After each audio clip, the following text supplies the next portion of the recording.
All right.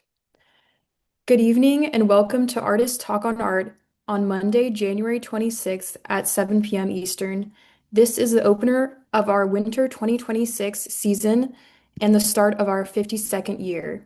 I'm Alex Cohen, Programming Director of Artist Talk on Art. Tonight features a dialogue between artist Babs Reingold and Museum of Fine Arts St. Petersburg Senior Curator Katherine Pill on Reingold's upcoming solo exhibition After Venus, May 16th through November 29th, 2026. Artist Talk on Art is the world's longest running forum in art history. Founded in 1974, ATOA has held and recorded over 1,200 events in audio and video, featuring more than 9,000 artists, art teachers, critics, curators, art writers, gallery directors, and museum staffers. You can learn more on our website at www.artisttalkonart.org. All ATOA events are recorded, copyrighted, and then posted to our YouTube channel, Artist Talk on Art 2026. All comments all comments are those of the presenters and do not necessarily reflect those of ATOA, its board, or staff. Periodically, our recordings are added to our archives at Archives of American Art and of Smithsonian Institution, where it comprises their largest collection of audio and video recordings. Please hold your questions or comments until the last part of our 90-minute event and remain muted until that time.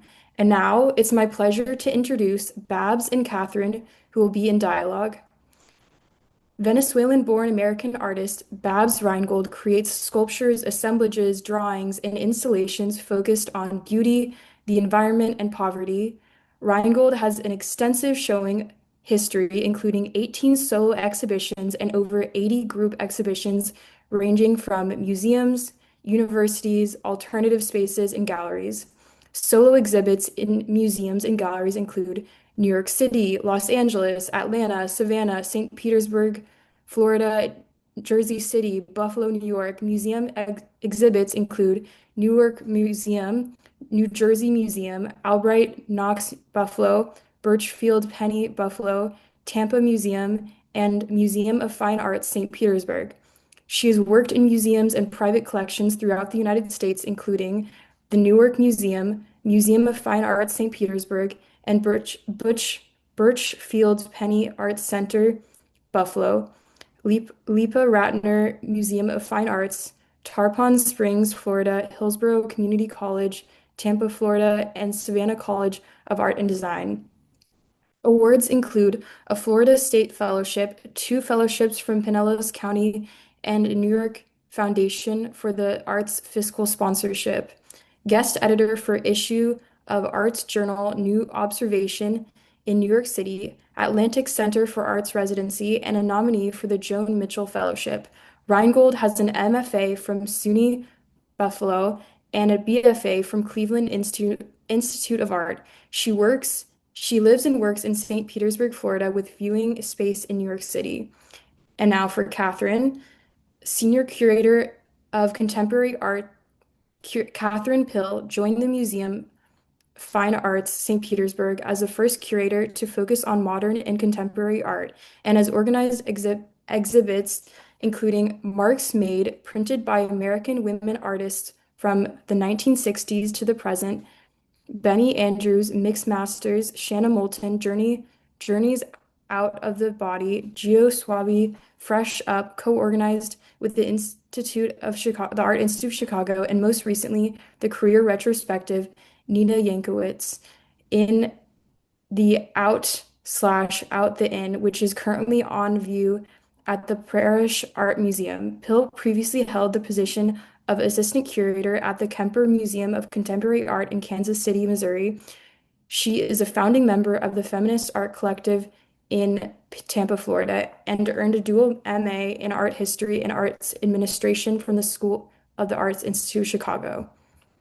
And now for our panelists. All right. I'm on mute. Okay. Thank you, Alex. Yeah. I'm gonna share my screen. Babs and I have a little PowerPoint we'd like to share. And first of all, thank you so much for inviting me. This is my first experience with Artist Talk on Art, and it really is a pleasure to be here. And I'm excited to speak with Babs, and thank you again for the invite. And really, I'm so excited to be talking with Babs about this series in particular called After Venus, which brings together appropriated art historical images, ancient fertility symbols, and the contemporary history of female bodybuilding. This is a picture of Babs in the studio, and I think it just sort of sums up what you're going to be seeing this evening. And when I first saw these works and started learning more about After Venus, I, like Babs, was really drawn to like the completely blatant muscular power that was exuded by these bodies. And so the works we will see were made in the first half of the 1990s, and as far as I'm concerned, the timeliness has not waned. Laurie Fierstein, the bodybuilder and co-curator of the 1990 New Museum exhibition, stated, New Museum exhibition called Picturing the New Amazon. She said, muscularity equates with power, and men don't want women to have that. Big, hard, round muscles generate a sexual disequilibrium that is very threatening. And then to that end, in a 2005 study in Women's Studies Quarterly by scholar Lex Boyle, she quoted Wayne DeMilla, VP of the International Federation of Bodybuilding, who stated that female bodybuilders could not be marketed properly without more forcefully formalizing their femininity. And so that meant that in about 2000, criteria for judging expanded into the face for women bodybuilders. Anyone looking too masculine was just too off-putting, basically, for such a thing to be marketable by the IFBB. Now, at a time when human bodies are policed from every angle, whether that's based on gender, race, any other identification factor, to be quite honest, this series I find energizing. Again, unabashedly represents a woman-centered strength that actively works against any easy viewing or objectification. And I thank Babs for sharing this with us, and I'm so excited to present these works at the Museum of Fine Arts in St. Petersburg, Florida, starting this spring. We're going to start with a painting that, although chronologically it doesn't make sense for what we'll be viewing, this is the first this was my entree into the After Venus series because this is a huge painting that sits on the wall in Babs's dining room, After Venus Muses. So over the course of this, PowerPoint, we're going to talk a bit about how Babs got into this series, some, institutional sort of precedents for looking at bodybuilding within museum institutions. And then we're going to go through this series because we're talking about drawings, encaustic collages, paintings, amongst others I can't wait to talk to them. So, Babs, could you tell us a bit about After Venus, its place in your dining room, and what this meant to you when you were faced embarking on this series? Before I start, I just want to also say thank you so much to ATOA, Artist Talk on Art, for having us tonight, and also a special note of thanks to Katherine Pill for her support and belief in this work and wanting to bring it to the MFA. So I wanted to get that out before I get going on the work. It's interesting because it's one of my favorite out of my paintings, and I've had it in the dining room for many years. And I don't remember the exact timing of things, but Catherine has been over a number of times. And one of the times, as I recall correctly, she said to me, when was this painting done, and has it ever shown? And what is this body of work about? And I said to her, I said, well, I have this whole body of work that has never shown. I have essentially, out of the series, only a few pieces have actually been exhibited, and this particular piece has never been exhibited. So I'm so excited to be invited by the MFA to uh, be able to exhibit these works for the first time, and in particular this painting. So I'm also fascinated by the fact that she started with it, but it was the road to how we got going.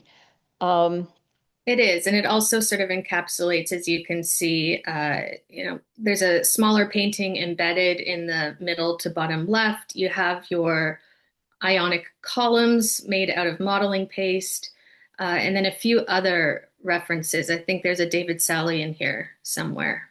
there is in the upper left area, there's a collage of a David Solly painting in there. And then in her face up at the top, which she's kind of faceless, it's just sketched in, is a Picasso. Um, and I don't off the top of my head remember which one it is, but it's one of his big drawings, a Picasso sort of drawing like, but may also be a painting. Um, and you'll see, obviously, when you start looking at the rest of these pieces, that collage and these masterworks float in and out of all these pieces, along with female icons, fertility symbols.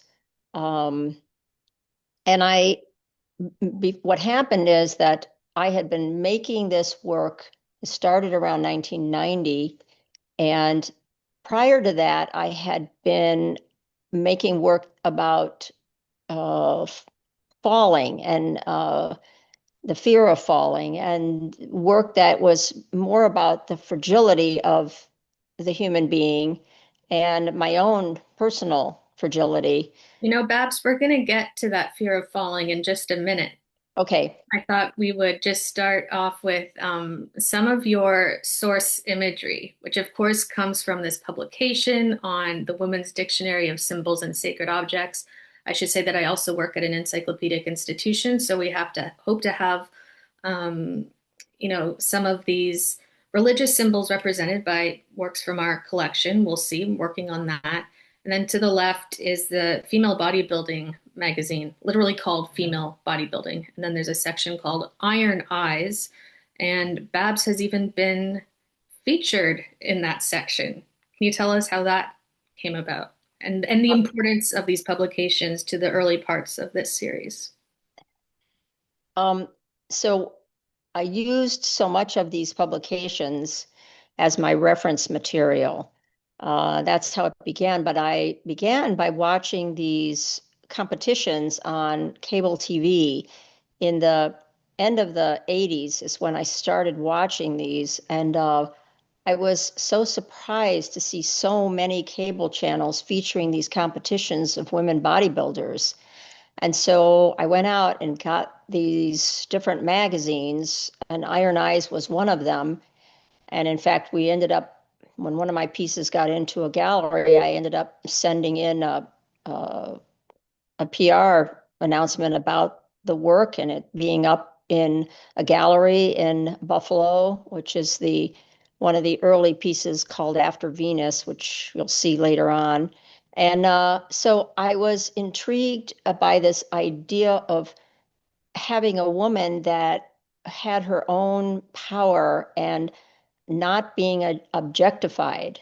And that's how I started using the masterworks to compare and juxtapose these masterworks of the objectification of the female body versus these women that were just out there with their pure strength in your face in these shows and the poses. And I should step back for a second. I have an MFA in painting, and I was a figurative artist, which you might not necessarily know from my work that has been, the last couple of decades. You're not seeing that necessarily.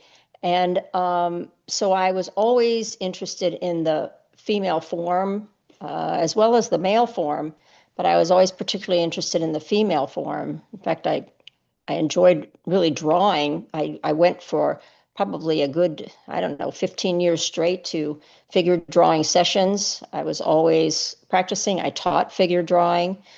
So it was natural for me to pick something that was so different and unique to me to see the female body in such a different way, in a more masculine way.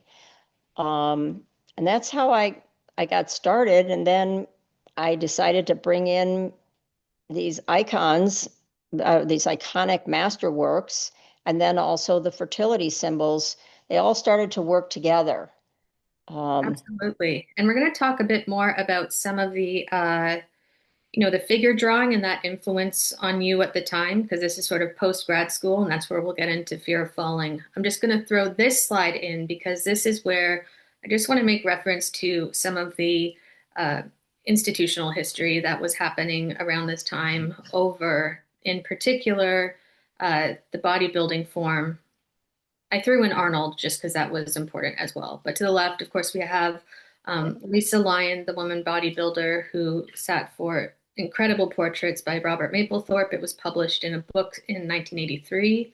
In the middle, we have reference to the group exhibition picturing the modern Amazon, which was at the New Museum. And this looked at everything from comic books and, 17th century images up through the present until 2000 of women sort of strength photos.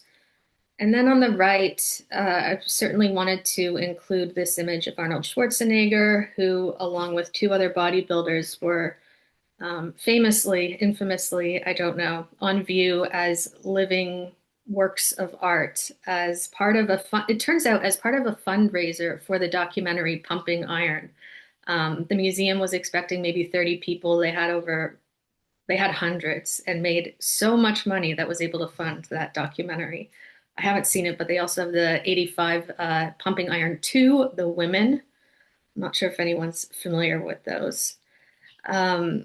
So this was that was so far back. It's actually pretty amazing. That was done in 1976. I'm I just know. looking at the date Yeah.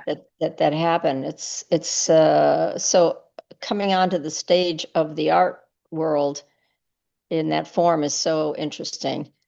Anyway, I'm sorry. It's been in the air for sure. And I think it really is time to uh, bring it back. And also, in particular, look at your works specifically from the 1990s, because this is right around the time that there's so much scrutiny on the woman bodybuilder.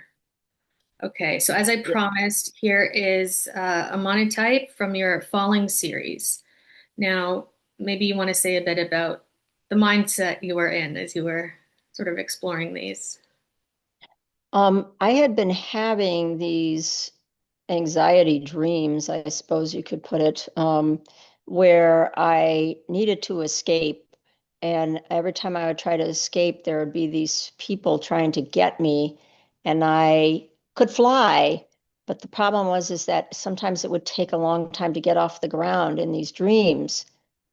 And I had 89 was sort of the end of this, but I had done through the 80s, through grad school, I was doing all of these monotypes that are some still in my flat files, but many sold. And they were of these women that were flying or floating. But this one in particular showed, and this one's in the collection of the MFA. This one in particular showed the people trying to grab my legs. And I would wake up and say, oh my God, thank God I'm awake. You have these, I guess you could call them sort of nightmares, but they were nasty, and so I decided to do monotypes of them. Again, the earlier works were, I mean, my work is always personal because I believe all art is personal, and it's making a commentary. It's also some kind of social commentary. But this in particular was really about my dreams. And I wanted to, there's a sense of vulnerability, obviously, to these, and to move directly from this to the Bodybuilders series, I thought was quite poignant. I just wanted to also add Emma Amos, who famously has her Falling Woman series from roughly the same time. Uh, but in her case, sometimes the falling person is being either pulled or sometimes carried or held before the fall. Now we're getting into After Venus. This is you say that you're referencing Masterworks. This is like one of the primary paintings that's going to be in the exhibition. 91, so this is early into the series, but it's quite large. It's going to be really a centerpiece. And you take the sort of Greco-Roman architectural references to quite the conclusion here with the frieze up top, and then you can sort of see the indents for the column at the bottom. And this is a work like much of your other large-scale paintings in three parts. Was that out of necessity for your working environment, or is there something to having the three parts or three panels to these paintings? Um, yeah, it does have to do with sort of has to do with the working environment, but it's also because I decided to have the pediment and the metotopes and the have this shaped canvas. I knew that that upper part had to be a shape, and it just became like harder to literally stretch it and worry about it. Uh, and obviously, storage becomes an issue when you're working on something that's uh, 9 feet, over 9 feet. It's large, and I decided to do things in panels. And some of the pieces that are there in panels are smaller too, but I think part of it was that I was making these statements about um, the bodybuilder as one piece of the panel. The symbols could be another piece of the panel. The columns were another piece of the panel, and then the masterworks are another. Are not they get their own panel. Don't ask me the logic. That was my logic, because obviously I could have painted that really large. Now I've been lucky enough to have studios where this just fits. In fact, the studio I'm in now has a peak and it fits in the peak. But I've had studios where higher ceilings, but like my studio that I had in Bayonne or my studio in Hoboken, they had higher, higher ceilings, so it wasn't an issue. But I was really thinking about that as a part of it. I mean, I think about sometimes like the size of those Kiefer pieces, and I know paintings, and they come in pieces.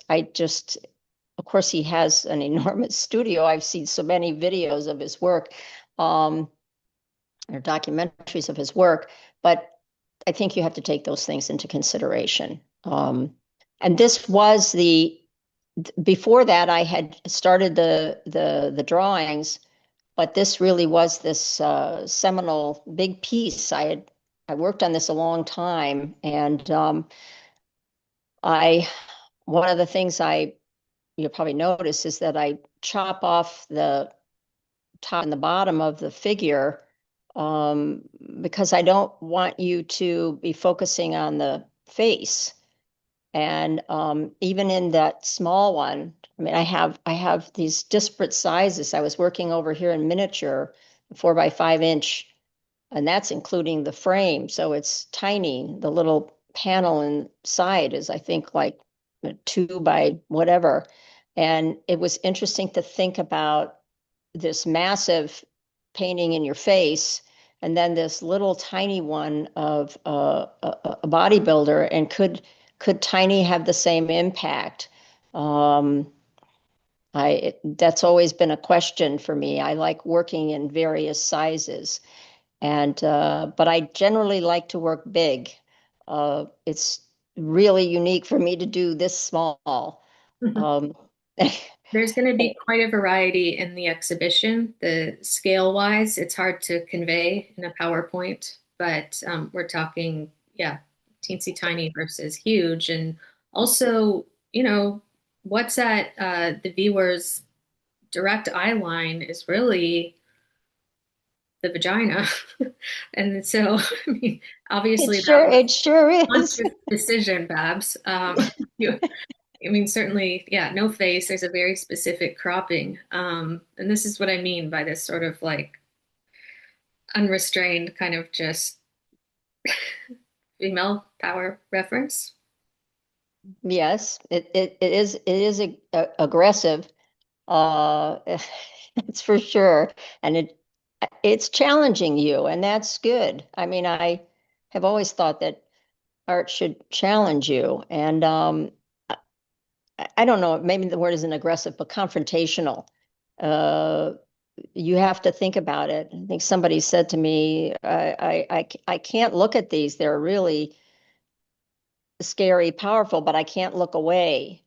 And to me, that felt like a wonderful compliment. You can't look away. And that's part of the idea. Well, and I know your work has always played with that fine line between, beauty and almost a horror or the grotesque. Uh, Yes, but also certainly it's hard to look away. Should we go to the monotypes? sure. So this is, along with the drawings, this is really how the series started. And again, you'll see the fertility symbols, you'll see art historical references, and then of course the architectural ionic columns.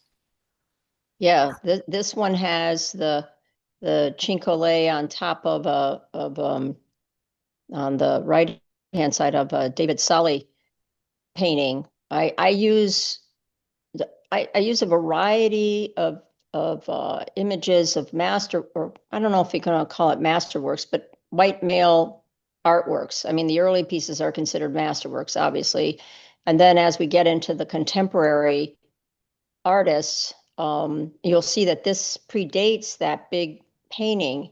And I started originally working with some of the contemporary artists. I was working with Vesselman. This one has David Solly in it. Um, there's I, I'd have to look at the ones to tell you the names, but obviously there's the Picasso and um, but this objectification, like this is a Vesselman under that rice paper chinkole. Mhm.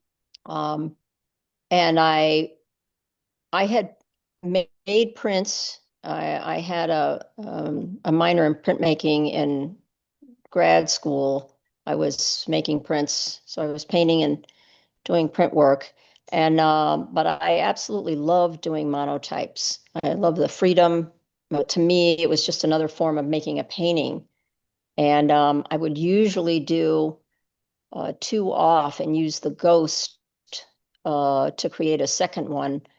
Um, and sometimes the second one would be more interesting. I would go back in and paint areas in and use the ghost in areas. And that's like when you pull the first monotype, the plate gets ghosted, and then you ink up again certain areas, but there's still always some ink left on the plate. And you can see, like on the right hand side, you'll see that that's a very faded sort of area, and I only worked certain parts of it to bring back color. Can you talk a bit My about your backgrounds on these monotypes? I mean, well, and actually they really echo a lot of the paintings in terms of the palette and the mark making. But what sort of are you thinking about for these? Oh yeah, they definitely do. I mean, that's my painting mark. I mean, you're when you're making a monotype, you're essentially doing a painting, but I also loved it because I could work with rags and work with different materials that you it's just different when you're painting, although I would work with rags too and make thin surfaces and build it up. But and you could scribble in it. You could do more linear work that was interesting as well. So they all feed on each other and overlap.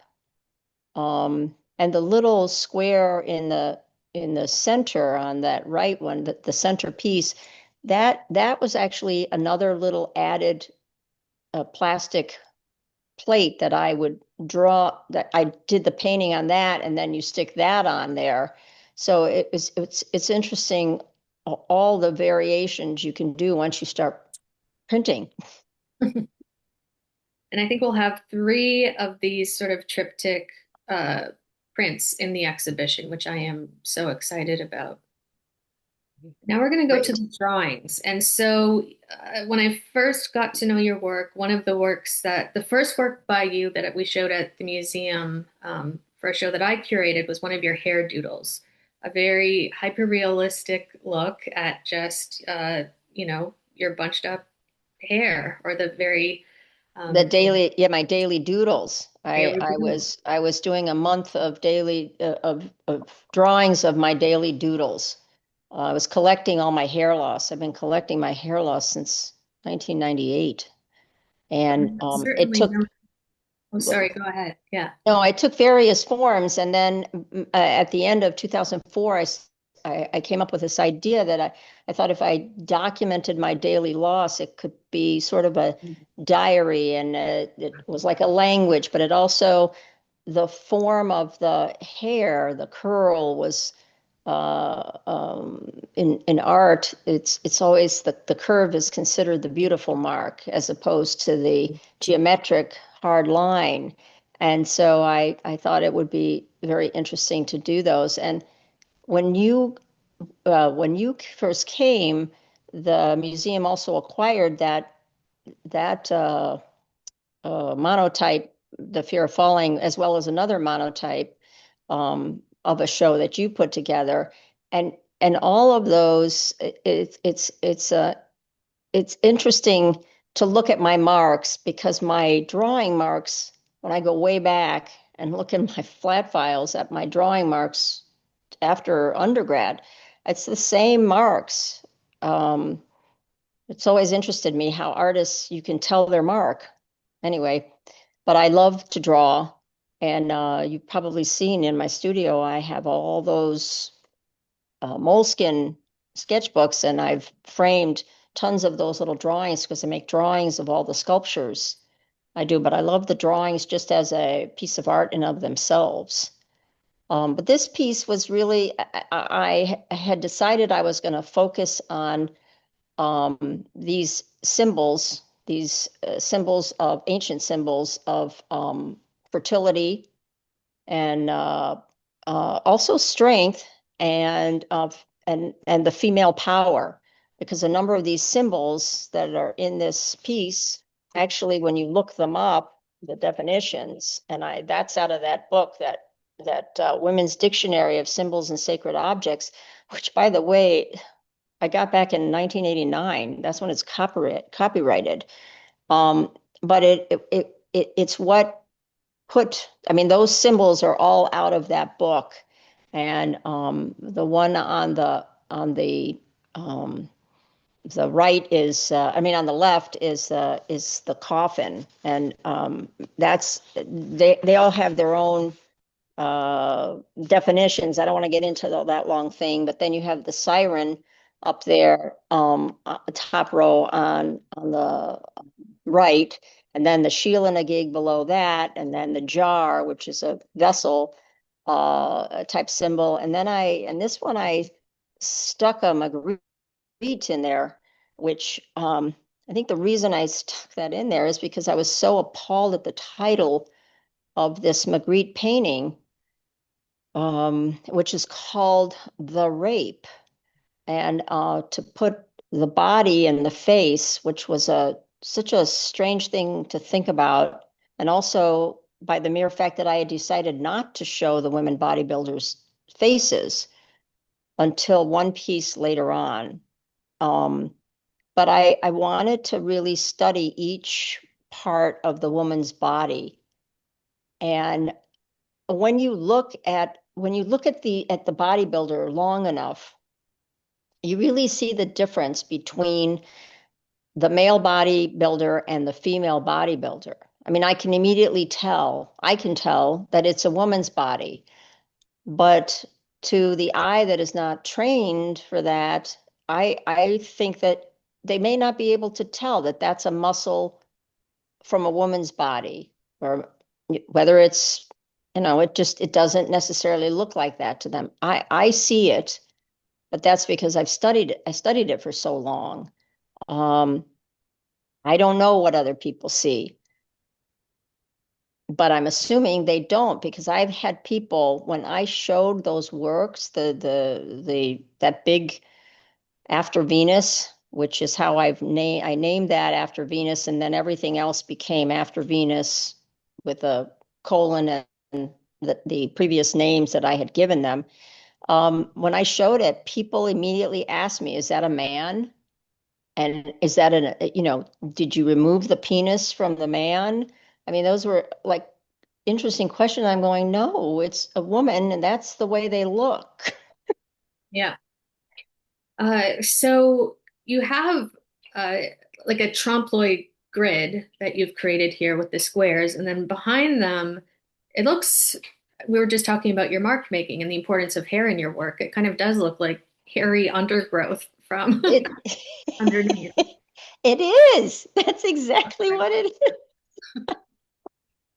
I at the time I really don't know what possessed me, but I love the mark making and I was thinking, God, it looks like hair.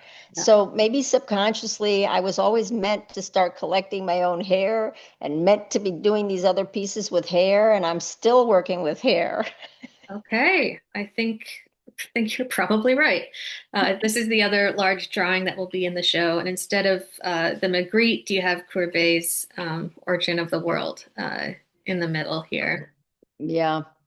Yep. Source, yes, and then just a close-up detail. You do often sort of divide the bodies in half, which we'll Yep. see in some more paintings coming up. Should we jump over to the encaustic collage? Sure. So this is when you start to see the fertility symbols and the goddesses really come into play. This is also where we're going to see, well, you can tell by the medium line that you're working in quite a few materials. The modeling paste, I think we understand in terms of sort of making reference to those ancient Greek columns. But maybe you could talk about the relationship between the textiles that you tend to use, specifically silk chiffon and some of the thread work that you're sort of thinking about. Yeah. At the time, I had just um I don't know if somebody gave it to me or how that happened, but I came into some silk chiffon. Um, and it could have been a friend, my friend Laura, who might have given that to me, but I don't really know. I know that I thought, well, I can use these because I liked the transparent quality of it and that you could layer it over, and it was much like rice paper that you could encaustic. I had already started to experiment a little bit more with encaustic, and you could have things show through. And the encaustic obviously changed the silk organza. And then there's areas where I leave it. And these were pieces that had remnants of stitching, and I think they were my stitching. Mm. And I decided to like rip areas and leave some of that stitching in. So even the threads, which, when I look back at this and I think about this, I'm actually not sure these dates are correct. These might be 92 or even 3, but I have to double check that. But I already started like incorporating the sewing into my work, and there's a whole long history. I mean, my father was a sewing machine repairman, um, and it didn't dawn on me until after I started really sewing and using it in work, that I thought, my God, I'm like, here I am back sewing, or here I am sewing. Um, but I I wanted to do some pieces that were just the symbols, and then I started bringing in obviously that's a Paul Delvaux on that one, and there's the Ishtar is there in the one on the left, and then the Ishtar appears. It's another one of those symbols that is a powerful symbol. It's a life-giving symbols, and there's so much in ancient symbolism, which is all about giving life and the power to give life, and that's women's strength. And so I thought it was interesting to put it together with a literal physical person who has worked years to build up that body. And when I was using these towards the end, then when I got introduced actually to Lori Fierstein, and she's the one that put together that show, and she introduced me to some bodybuilders, and I was able to take my own photos of them. But a lot of these came from magazines. There's a few I can tell you that were the photos that I had used. I mean, my own that I had taken. But I also cut off the heads too, because so somebody at this point her covered the faces, and I thought, well, they're not going to come after me and say, well, why are you using my photograph? And I thought about those things, but I'm putting it in such a weird, different context, and it's some of the bodies do look similar, some that you can really see if you're in the bodybuilding world. I suppose you would really know who each person is, but I just wanted this whole layered up look of them, and that, especially on that piece that's on the left there. And you can see the Yanni symbols there. That starts to appear in later works more prominently. I think you stuck a couple of those in the slide presentation. Yeah, when we get to the paintings. Yeah, yeah. And I had all of these, in Hoboken, I shared a space, the top floor in the Newman Leather Building, and a studio mate had all these strips of leftover linen. And I said, are you going to do anything with those things? He goes, nah, I'm going to throw them out. I said, I'll take them. And so I started doing all this stuff with linen on panel. And I always made all my own encaustics. I got the dry pigments. I would cook the stuff. And so that's why I put dry pigment in encaustic. And I had already started using things with the modeling paste, as you saw to create the columns. So I would end up using it in different ways to create that old sort of fresco wall quality. I wanted this ancient quality to some of this work, even though it was contemporary. And then, of course, this is a very famous Ang painting, the Turkish bath, juxtaposed to these bodybuilders. And I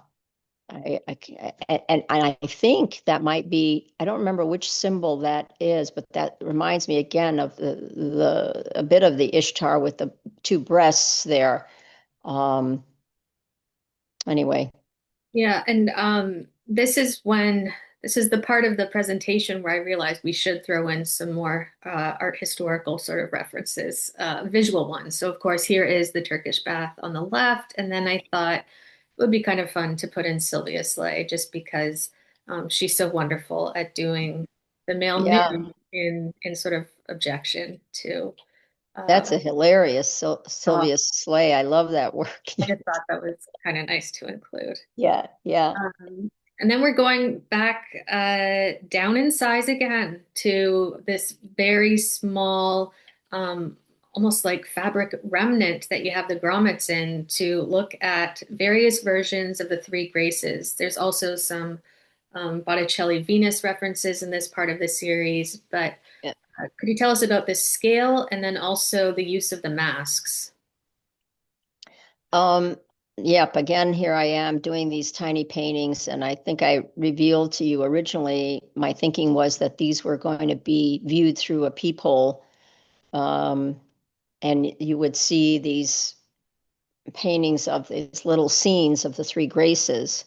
And you saw in the drawing. Oh, and not the drawing. After Courbet, I didn't include the Three Graces in the painting. I do have the Three Graces in there, and the bodybuilder, the back becomes um, I think the email announcement shows that it became the third grace. But so I went small again, and it was very interesting switching to this tiny size, because if you can imagine, my brushes vary from huge to teeny tiny, like two hairs. because the 8x8 is actually the size of the panel, and I'm still thinking of putting modeling paste and kind of edging that into the panel that's behind them. So they're even smaller than that. And I pick these provocative poses, like the one on the left is not really someone else's painting, whereas the one on the right is definitely the three graces. They're in the same positions. You have the back, the side-ish, and sort of the front. That's how they appear in many of the original masterworks. And it well, that's pretty much what, well, the masks. You wanted me to talk about the masks. Well, again, I really wanted this idea that you were not focusing on their face or how they looked, except that you wanted to just look at their body. And the masks made them anonymous. The mask just made you think, oh, it's just they could. I guess I wanted a masquerade ball, but that's really not what I was after. I just wanted to use those kind of masks where no one could identify who they were, but you were just looking at their body and the fact that they were women and that they were powerful. And are these poses sort of like regulation for bodybuilding competitions? Any of these, or are they? The one in the back, in the middle, and the one this is on the left-hand side. Those are definitely that. Those two are bodybuilding poses. I mean, they have the poses like you can see in the way back, the tiny figure. There's a pose where you're, lifting your arms up, and they do this thing. I studied a lot of the poses that they had because it shows all of their under muscles and their triceps and um, it's the whole bodybuilding competition is fascinating what they do and how they have their different poses and to accentuate the muscle because they're pumping up. That's why the one is called pumped that you'll see later on, I guess, in your presentation. But this is a pose too, where that pose with the hands on the hips, that's one of their poses because it shows. And if you look at male bodybuilders, it's the same thing. They're doing this thing where they're pushing in, and I know they pump up their muscles on that day. They always do a full workout so that they're going to come with everything really chiseled. Yeah. I know a couple of bodybuilders anyway. And in this one, I've got the three symbols on the top, and I've got the upside down column, which is in a strange sort of way becomes, I like that it become weirdly phallic and going straight up to her groin. And again, it's hard to avoid that. And then at the top, that's the Sheila gig and the Mena, which is the word for the breast, and then the Yani symbol, which was a symbol that was really, women would make this symbol, and it was the feminists adopted this as their symbol of power. I know you said you were looking into more about the Yani. Um, I don't think we have time for all of this. I had printed out a little bit about the Yani, um, and it says that sometimes was used today as a gesture of greeting or benediction among feminists. The Yani sign was an occult secret for a long time. Like the meaning of the cowrie shell, its meaning was deliberately obscured in a culture that viewed any reference to female genitals as unthinkably obscene, no matter how abstract or esoteric it might be. The Yani sign survived, however, and now represents a symbolic invocation of female power. And I was using, in this one, I had the hand gestures along with the other Yani, the sign for the Yani as well, which is called the almond, but it's also called the Yani. And obviously focusing it on the genitals. And then one more, the Sheila gig, another really prominent symbol. And you talked a bit about, there are some still left on uh, church Yeah, sites throughout Scotland, Ireland, and here's one. Um, I think, many yeah, are trying to be demolished, but a few have stood the test of time, like this one. The yeah. And it was people that would go into the churches and the temples, like in the temples in India, where all who entered would touch the gaping yoni as an act of self-blessing. It was also for fertility, but it was definitely started in the Irish churches built before the 16th century, and then so many of them were removed, but there are ones that remain. Um, it's undoubtedly it was a, they say here, a protective sign left over from pre-Christian goddess worship. Um, Figures of the same type were found throughout Europe as cathedral decorations, capitals, and columns. So it is interesting, though, that just everyday temple, someone would go in, they'd touch the yoni. Mhm. Symbols are so fascinating. Anyway, um, and Sorry, here we are now to pumped. I just jumped ahead because we've been talking about how all of your images or figures are faceless, and then we get to Pump from 1994. Oh, sorry, that should be 94 to 95. Uh, Yep. this is we talked a bit about it privately, just the sort of the cropping of the face and the body in this case. You're also incorporating, in this case, the baby bottle nipple. So you're still, doing this, you know, interesting collage work and incorporating the modeling pace. But please talk about the decision to include the face on this one, even half of it. Um, I had decided to make it a generic face. I don't know why, but it makes me feel kind of like I don't want to say like an Alex Katz face, but a face that is just a generic face. It's not a particular person. And I'm not showing any hair, so you don't know it's a woman. So that's another deceptor that I'm using. And it was at this point, the one and only one where I'm giving you a face, but I then decided to cut the face in half. I didn't want you to see the full face, and I wanted you just to focus on the breast and the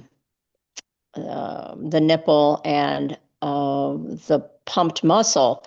But there's so many of the symbols. I think it's the Ishtar. I can't remember which is the one that references the Milky Way and the mother's milk and those kind of things. So I thought, well, I'll put a baby nipple in here.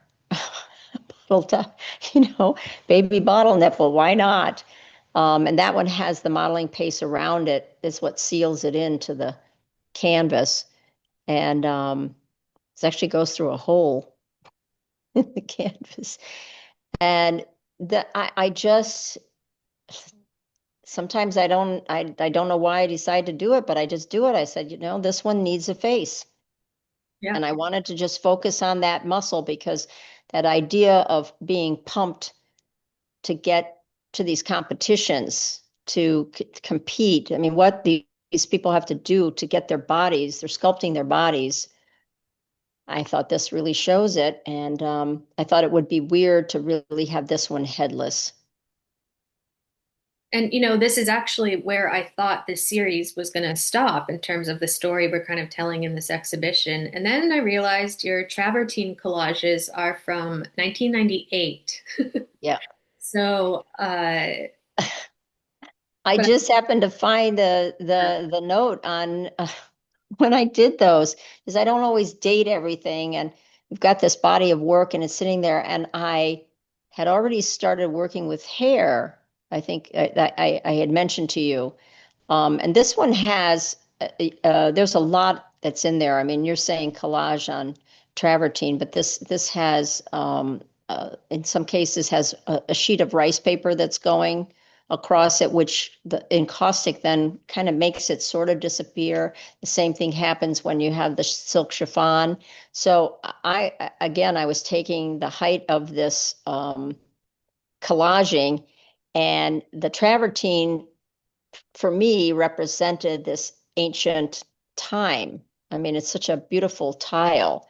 And so we had gotten these travertine tiles to do our outdoor patio, and there were some leftover tiles. And I said, oh, I think I need to make art on these tiles. And that's how I began doing these collages on this. And at that time, I had already started other works where I was using hair. It was the beginning of really using the hair, and I had started collecting my own hair.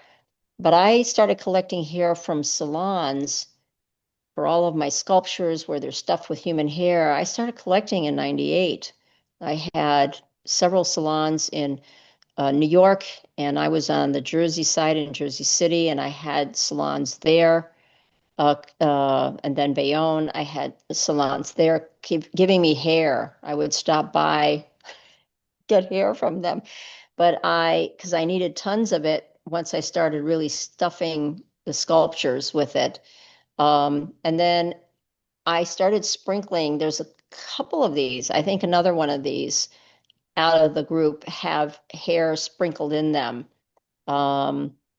This is I the have, only one I have in the slideshow, but I think there's what, 6 total that will be in the exhibition. We'll probably create a little shelf for them, and I can't wait to examine them in more detail and find those hairs because it really brings your work pretty full circle to me, just as we were talking about the hair doodles.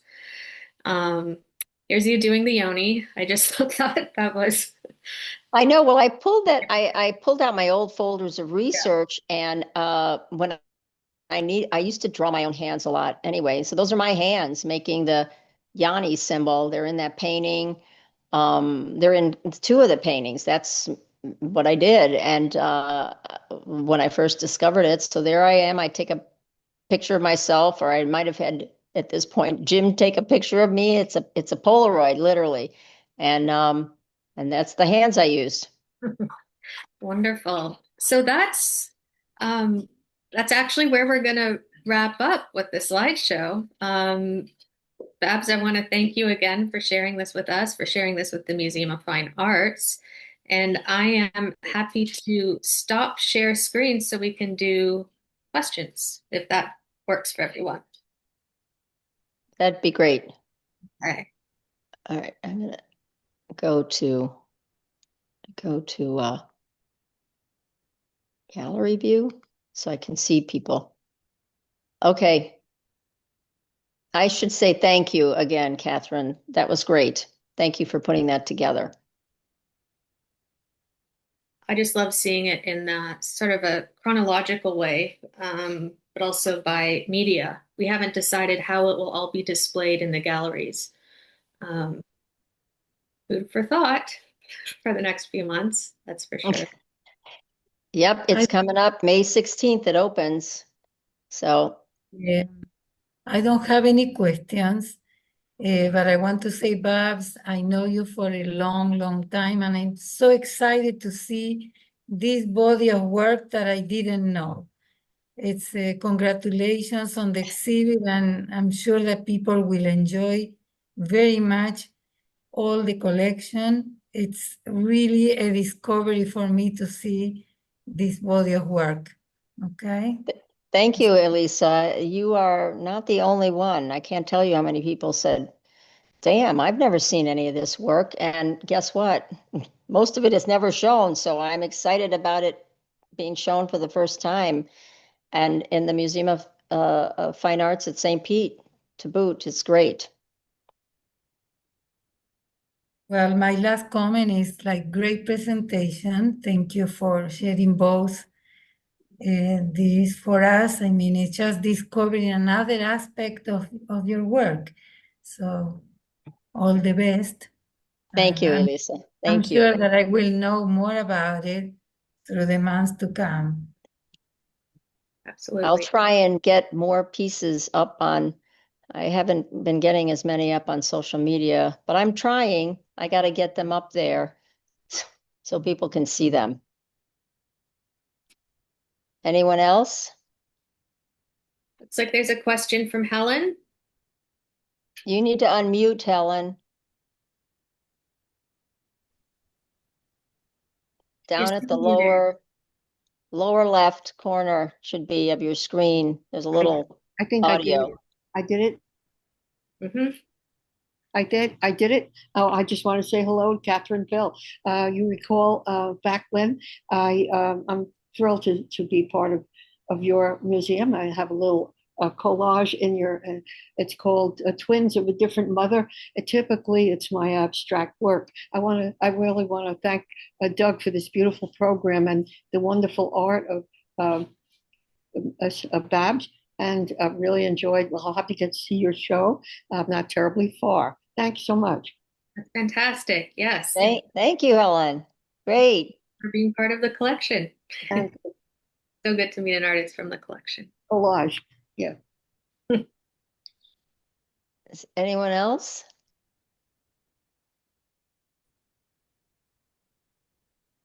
Well, it's really kind of cool to see so many people not knowing about this work because I know Babs goes way back. So this is so cool. And I feel like I just interrupted someone. Sorry. Oh, going way back, I remember meeting Babs in Jersey City in the Hamilton Park, and I said, "What you got there?"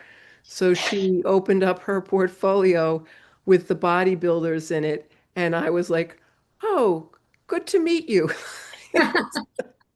So it was the beginning of a friendship, and watching her continue to do terrific, diligent artwork, artist work, God, the work that it is to do anything and to do it so successfully. And I'm very glad to see that it's going to be shown and won't be hidden away. So that's great. Congratulations. Thank you, Joanne. It's so great to see you. Glad you could join. We've known each other since the beginning of 91. My God, it's a long time. Anyway, so glad. And she's still living in Jersey City. Before we had gray hair. Exactly. Anyone else?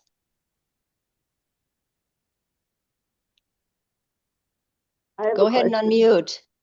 Karen? Kathy Yeah, first. Oh, Kathy. Yeah, my question was, are you going to have any love- of your, What? hello? Can you hear me? We're going to have Kathy and then Latoriel and then Karen. Oh, okay. All right. Yeah, are you going to have, Babs, are you going to have any of your more recent work in the show at the museum? No, this is all about this body of work from 1990 to 1998. That's what the show is called, After Venus, and it's about this body of work. I'll be having another show at the Leepa Rattner in opening in June, the end of June, which will have all the recent work, which is the stuff that you're seeing behind my head over there. Although you can see on the one corner, there's the bodybuilder work. The drawing is against the wall, but behind my head are the hair nest works. So completely different bodies of work, and they'll be overlapping, which is going to be fascinating to see, have the two going at one time. We're calling it the Summer of Babs. It's going to be that, because what's nice is both shows are having a long run.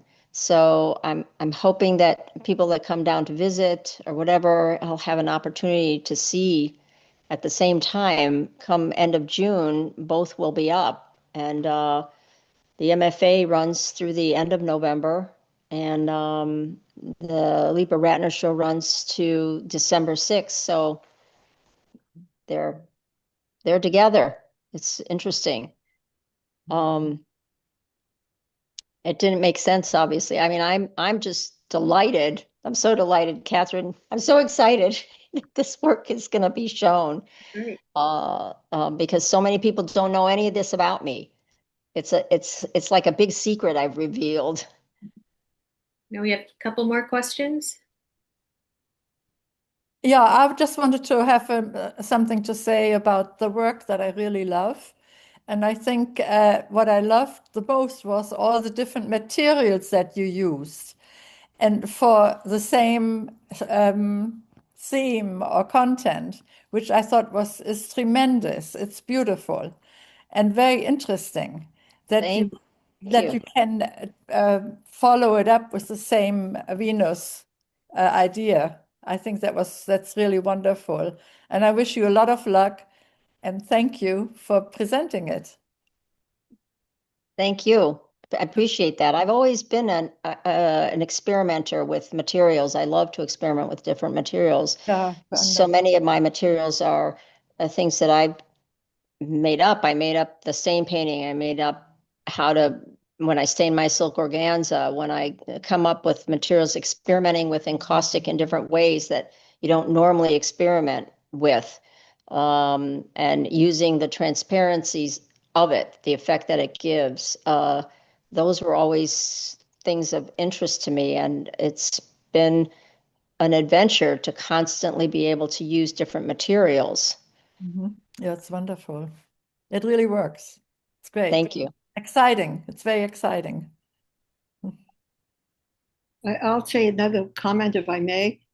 The museum, the St. Petersburg Museum, has a very, very beautiful, regular, permanent collection.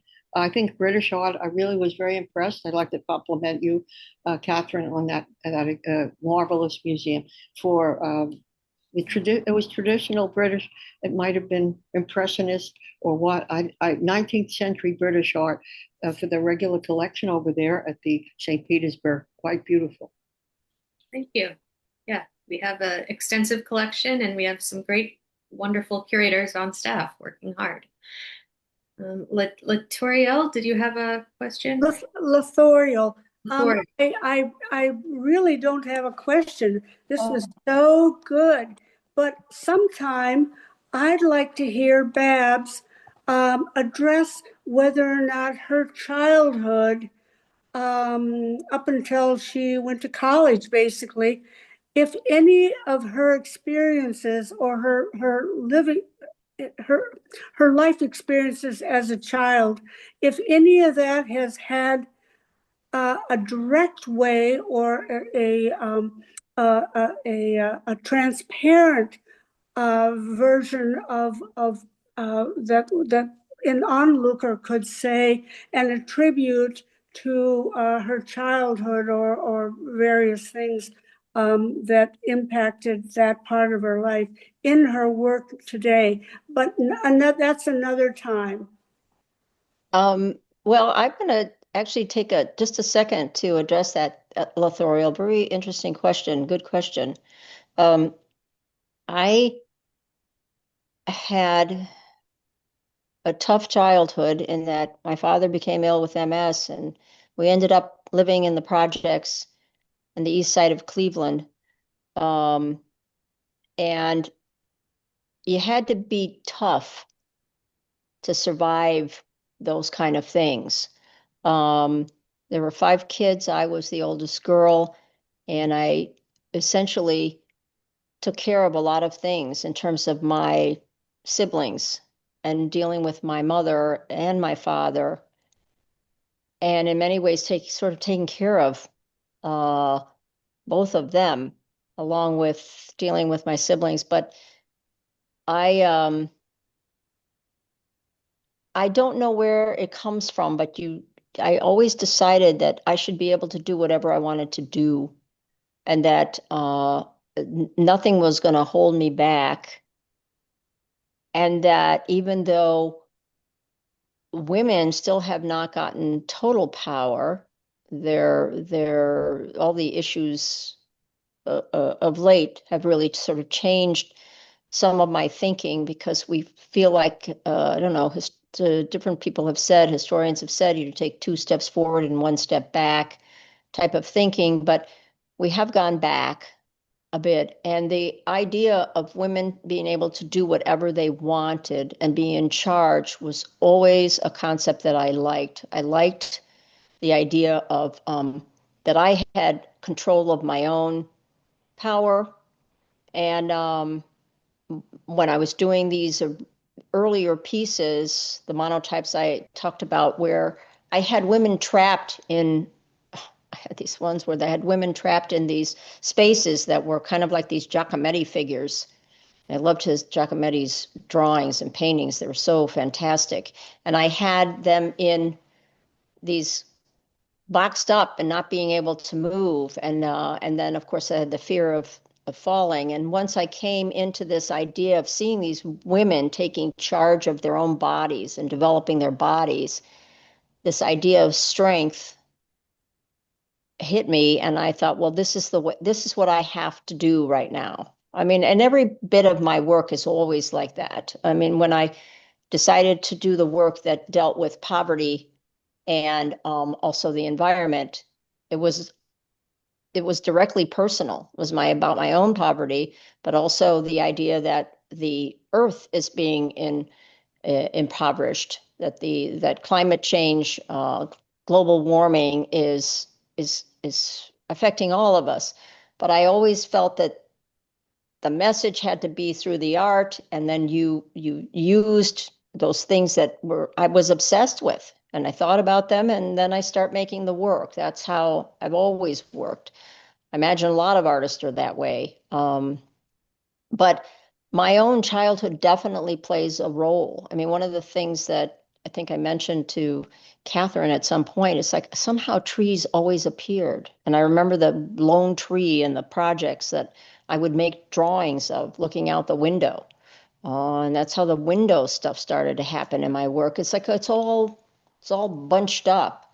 But I thought, who better to do work about women and power and bodybuilders than a woman?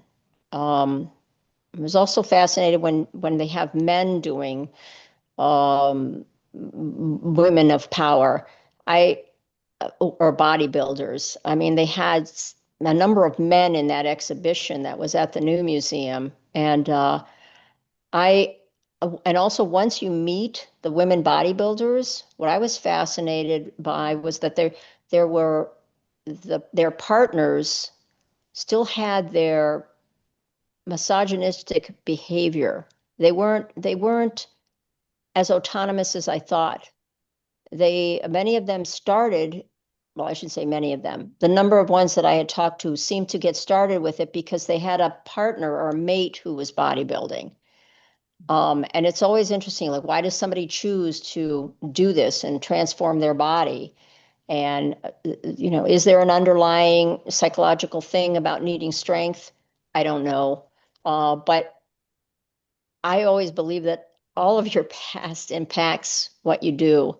And so I guess the long answer to the question is yes. The long answer is yes, it impacted why I was doing what I was doing. Thank you. Thank you.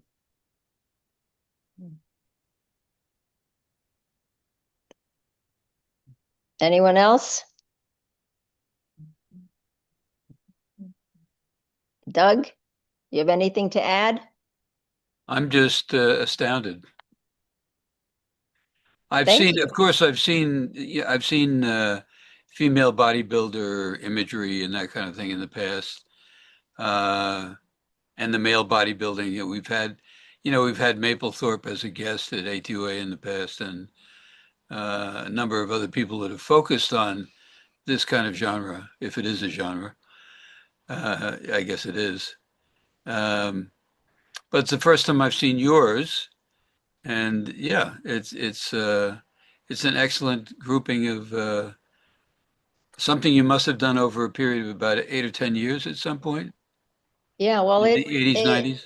It was from 1990, began in 1990 with the monotypes, I think were 1990. Uh-huh. And the drawings were 1991, to 95 in earnest. And then there was a lapse, and then I have those pieces on travertine. I came back to it because I still have all this research. And sometimes what happens is I open up my file drawers and I go, oh God, I want to do something more with this. And you wonder if you ever put any body of work to rest, where you'll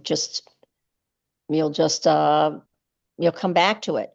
But at any rate, so I'm dating it from 1990, I guess, to 1998. Katherine and I were just discussing that earlier today because I dropped it on her saying, my God, I realized I have notes on the back of, I had like a Post-it note on the back of the piece saying 1998 with the name. I So I thought we guess had I it did all. these. What? I thought we had it all buttoned up, 1990 to 1995, and we had a really Yeah. nice little chunk. But Yeah. we're divulging from that a bit, diverting. It's fine. Whatever. Yeah.